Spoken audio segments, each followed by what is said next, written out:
What is going on, boxing family? It has been a minute, yo. But welcome back to the Truth and Absolute channel, where we speak the truth and nothing but the truth. So help me, good God Almighty. All right, y'all. So I've been out of it for a minute, man. I don't even remember when the last time that I made a video and put it on here when it comes to boxing. Yeah, I've been reading all about it. Yeah, I've been watching all the fights. It's been busy, man. I mean, y'all know how it is, right? Like us normal people, you know what I'm saying? That go to work, that have kids, that got responsibilities. It's not always easy to do this thing. Or maybe I'm not that committed. I don't know. It's one of the two things. Nonetheless, I'm happy to be here. I'm happy to talk boxing with you guys. And so let's jump straight into this. Okay, so it's been an interesting couple of weeks, right? Ever since the RyanGarcia fight, it's been interesting. The Twitter wars, the stuff being said, there's a lot of talk in the internet, Ryan versus Tank, Tank versus Ryan, who's the A side, who has the upper hand, who really wants to fight, who's better. The list goes on and on and on and on and on. But I'm going to be real with you guys on this particular fight. It's hard to actually just speak to someone about what they think, who's going to win, who I think is going to win, because for whatever reason, when it comes to this fight, people get damn emotional very, very quick. 0 to 60 in no time. So before I get into talking about a potential RyanGarcia versus Tank Davis and their Twitter wars and Floyd Mayweather involved and all that, let me just say, guys, I am a fan of boxing, okay? My favorite boxer is retired. Andre Ward is retired. Boxing is the one sport that I could be unbiased, okay? I could be a fan of a fighter and call him out when he loses, call him out when he did something dumb. I like fighters. I like styles, y'all. I don't play that. This is my favorite, so I'm not going to say nothing bad about him. And since he's my favorite and this is his rival, I can't like the other guy, so I'm going to bash on him every second I get. I'm not that guy. I'm just not that guy. If you've seen my videos in the past, you guys know I'm non-biased. That's not how I get down. Sometimes it hurts my damn soul to speak about a certain fight because I have to tell the truth about it. Otherwise, I mean, what's the point of having a channel if I'm going to just be a fanboy about it? There's times where I'm like, I got to tell the truth on this one. I got to keep it real. Dang it, I can't defend a fighter I like. But you know what? Let me tell y'all something. When you're able to be unbiased in any sport, you actually get the full experience of the sport.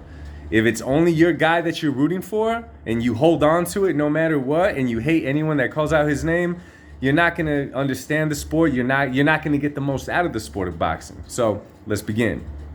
Tank Davis versus RyanGarcia. RyanGarcia versus Tank Davis. I'm saying it like that just in case there's anyone on there that's going to say, oh, you said this guy's names first.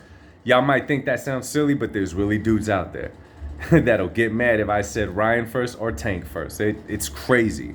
So let's just start with the Twitter thing. Now it's all starting to make sense. Y'all remember the fight, after the fight, Ryan against Javier Fortuna, when he knocked him out, Ryan said, I want Tank Davis, Tank Davis, Tank Davis before the fight, Tank Davis. So it caught me by surprise, and I know it caught you guys by surprise when after the fight, he said, I'm moving up to 140 and Tank could get it there. At first, I didn't think nothing of it. I'm like, okay, maybe he can't make weight anymore, right? And that's what I kept for these days. And I'm like, okay, they'll make the fight. They'll make the fight with Tank one way or another. It's a big money fight. It'll help both of their careers. Why not? Okay. So then Floyd comes out and says, we can make this fight. I believe he said in 90 days? Do y'all follow Floyd on Twitter? He said, we can make this fight in 90 days or 60 days. You know what I'm saying? But it has to be at 35. And of course, Floyd has to throw out there that Tank is the A side. So Ryan, and Tank hasn't said nothing. All he said was, I'll see y'all at the end of the year. I'm not saying Tank is scared, but Tank has never been the type to call fighters out. He talked about Rolly and this and that, but that's just not Tank. That's not his character to be calling out names. You know what I'm saying? Tank does his talking in the ring. We know what Tank could do. So Floyd comes out and says that about, no, it has to happen at 35. RyanGarcia comes back and says, anyway. We could do it at any weight. And then he throws in there, Floyd, you could get it too. But that's nor here nor there. That was just Ryan throwing a jab at Floyd. But it's irrelevant. Let's just say that. But if Ryan did this on purpose, y'all, if he planned to do it like this, knowing that Floyd was going to say, no, Tank is staying at 35, if Ryan said this to trap Floyd and pretty much saying, it doesn't matter the weight, let's just make it happen, that will be one of the damn greatest. If he did it, that would be one of the greatest moves to back someone into a corner. And then he puts another tweet out, Ryan does, talking about what excuse now. If he did it on purpose, I'm gonna be damn surprised. I'll be real with you. I'm gonna be damn surprised. So now let's get into the fight itself. Now let me tell y'all something about Ryan Garcia. I was just like you guys. You guys are gonna know who I'm talking about in a minute. I was just like y'all with Ryan Garcia. The first time I saw Ryan, it was probably off of like an internet thing showing his Instagram. This is before the Luke Campbell fight. This is 3 or 4 years ago, maybe. Honestly, I saw Ryan and I'm like, oh no, this pretty boy's getting all this hype because he has followers, you know what I'm saying? Because he's a handsome kid or whatever, you know what I'm saying? My bad, guys. Somebody's calling me right now. It's my bad. He's a good looking kid. He has the followers, yada, yada. That's the only reason they blowing this kid up, right? And it was like that for a minute. It used to annoy me. His little dancing online, body shot challenges. I'm like, great. Another kid that's going to get all this hype because of his following. Whatever. Boxing sucks now. Sports suck. So then I tuned into the Luke Campbell fight because I saw Luke Campbell fight against Loma. And I'm like, all right, let's see what Ryan could do against him. Let me tell y'all, when Luke Campbell caught Ryan with that overhand left, was it, or a right? One of the two, and he dropped Ryan, I was happy. Because in my eyes, I'm like, yep, your train stops here, Ryan. Your 15 minutes are over. You're going to get beat. I was happy, just like I'm sure a lot of you guys were, okay? To my dang surprise, Ryan gets up. He gets up, and he finishes Luke Campbell with the body shot. Now, I don't care what anybody says. At the time, I said it with the mad face when I was talking about it with my barber. We were talking about the fight, and I'm like, yeah, he got up and finished him. That was nice. It was good. It takes a lot to do it because I still wasn't sold on him. I kid you not. I was in the barber's chair just like, yeah, he did good. He looked good in that fight because I wasn't a fan. Okay. Then I started watching Ryan a little bit more, and I started forgetting the Instagram Ryan, the pretty boy Ryan, the dancing Ryan, the body shot challenge Ryan. I started looking at only his skills and his natural gifts, right? And then I started looking at the rest of the division, and I'm like, okay, so Ryan has height over every 135 pounder. Doesn't matter if it's, at the time, it doesn't matter if it's T.O., doesn't matter if it's Tank, it doesn't matter if it's Haney, doesn't matter if it's Loma, it doesn't matter who it is. I still wasn't saying he was going to beat them guys. I was just like, okay, he got mad height on all of them. He's probably the fastest out of all of them. He has one-shot knockout power. A few of them have that at 35. So now I'm like, damn, this kid's going to be a problem for anyone. Again, me and my barber are talking, and I'm still just like, oh, it almost hurt me to say that Ryan has the advantage over everyone at 135. But then I got to the place like, listen, if you're going to talk boxing, you don't want to sound like a fanboy broadcaster that we see on TV. They annoy the crap out of us. I'm not trying to sound like Nick Wright, right? Where my favorite athlete or an athlete that I don't like, I'm going to either talk bad about him or talk good, depending on how I feel about them. So then I just came to the conclusion, yo, Ryan, look past all of that, and you got a guy who's skill-wise, he's okay. Boxing-wise, I'm saying, it's like, the skills. He's good. You know what I'm saying? He has it. If he was the same height as the other 135 pounders, I'd give them the advantage over Ryan, every single one of them. But when you got a guy that's holding 4 to 5 inches, longer reach, speed like crazy, and pop, those are natural gifts that you can't teach. You just got to be born with, and that's why it's a headache for any fighter going against somebody like that.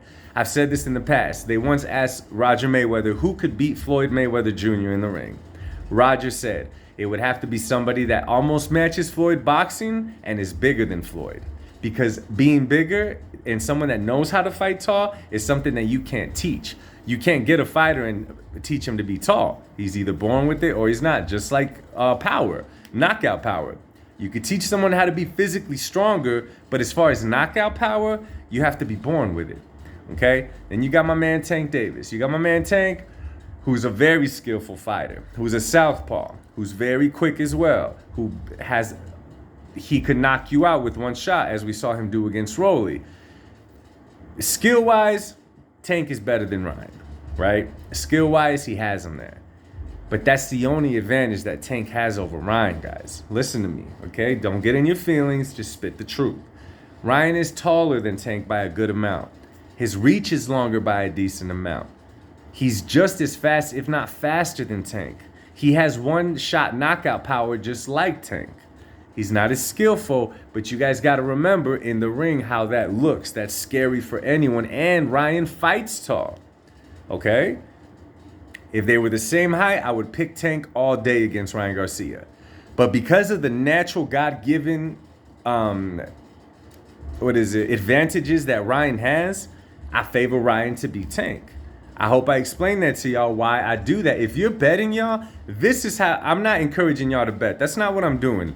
But you got to figure, man, I don't know if y'all seen the movie Casino. If you have, do y'all remember how Robert De Niro would bet or how he'd give knowledge on betting? It wasn't like me and you who we just saw the front. He looked at the whole picture because you're putting money on it.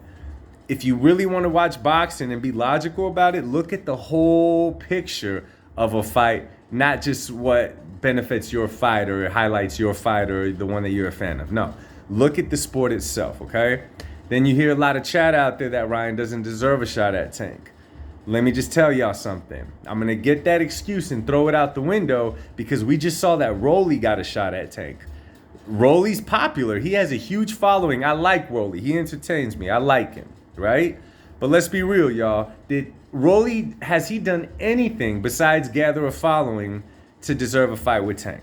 Hell no, he has not, so let's move on from that. Ryan has done more to deserve it, and it's a big fight for boxing, y'all.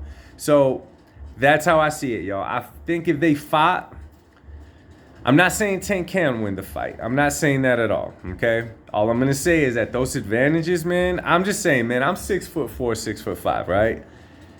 And if I'm in the boxing ring and I'm fighting a guy who's, I'm just saying, I'm not saying I'm a skilled boxer, but almost as skilled, but has 5 inches on me, a longer reach, just as fast and could bang like me, yo, that's a freaking nightmare for anyone. Let's be real about it. It's a nightmare for everyone, especially in that 135 division, y'all. So if the fight happens, which they almost have to make it now, I pick Ryan Garcia to beat Tank.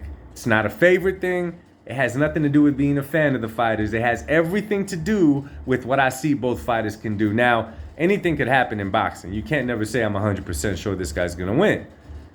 But damn, man, I would pick Ryan over Tank. So, but let me know what you guys think, man. Now, listen, if y'all want to get on my comments and talk trash because of my thing, by all means, go ahead and do it. This is America. You got the freedom to do so. But if you actually want to talk boxing, dude, hop on here. Tell me I'm wrong. Tell me why I'm wrong. Let's have a conversation, a debate. And we can't shake hands because we're on electronics, but we'll do one of these, a fist pump, all right? We should be able to talk boxing without getting crazy, y'all. All right? So if you're not subscribed to my channel, please do so now. Hit that like button or the dislike button. Drop a comment. And I'll be back with another one soon. I look forward to reading y'all comments, y'all. Y'all have a great Friday. I'll speak to y'all soon. God bless y'all. Peace.